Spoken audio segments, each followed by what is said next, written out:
છોટાઉદેપુર જિલ્લાના આરોગ્ય કર્મચારીઓના પડતર પ્રશ્નો બાબતે જિલ્લા કલેક્ટરને આવેદનપત્ર આપવામાં આવ્યું છે। તો જૂની માંગણીઓ નહીં સંતોષાય તો કર્મચારીઓ આંદોલનનો માર્ગ અપનાવી રહ્યા છે તથા ચોક્કસ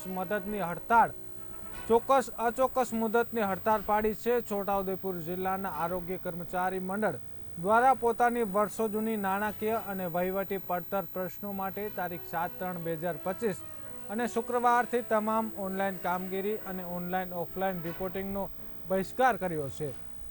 જે બાબતે 150 જેટલા આરોગ્ય કર્મચારીઓ છોટાઉદેપુર જિલ્લા કલેક્ટર કચેરી ખાતે એકત્રિત થઈ કલેક્ટરને આવેદનપત્ર આપ્યું હતું અને પોતાનો ભરોસો વ્યક્ત કરી પોતાના પડતર પ્રશ્નોની વહેલી તકે માંગણી સ્વીકાર થાય તે બાબતે માંગ કરી હતી। જો તેમની માંગણીઓ પૂરી નહીં કરવામાં આવે તો કર્મચારીઓ અચોક્કસ મુદત ઉપર હડતાળ ઉપર ઉતરવાના છે।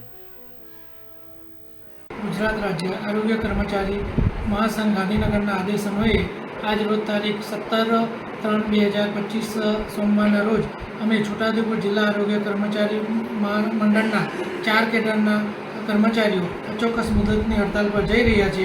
तेमां अमे सरकारश्री पासे मुख्य 2 मांगणी मूकी छे। एक तो टेक्निकल ग्रेड पे, बीजो छे खाताकीय परीक्षा रद्द। एनी अंदर अमे लोको 5/3/2025 रोज मास सेलनो कार्यक्रम आपेलो छे।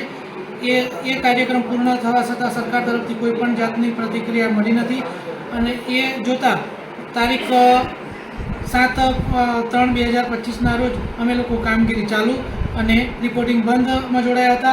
छतां पण सरकार तरफथी कोईपण हकारात्मक निर्णय न आवता आज रोजथी अमे 4 केडरो गुजरात राज्य आरोग्य कर्मचारी महासंघना आदेश अन्वये संपूर्णपणे हड़ताल पर जई रह्या छे अने गुजरात राज्य महासंघ जे पण आदेश करशे एने अमे लोको छोटाउदेपुर जिला आरोग्य कर्मचारी मंडलना तमाम कर्मचारीओ साथ सहकार आपीशुं।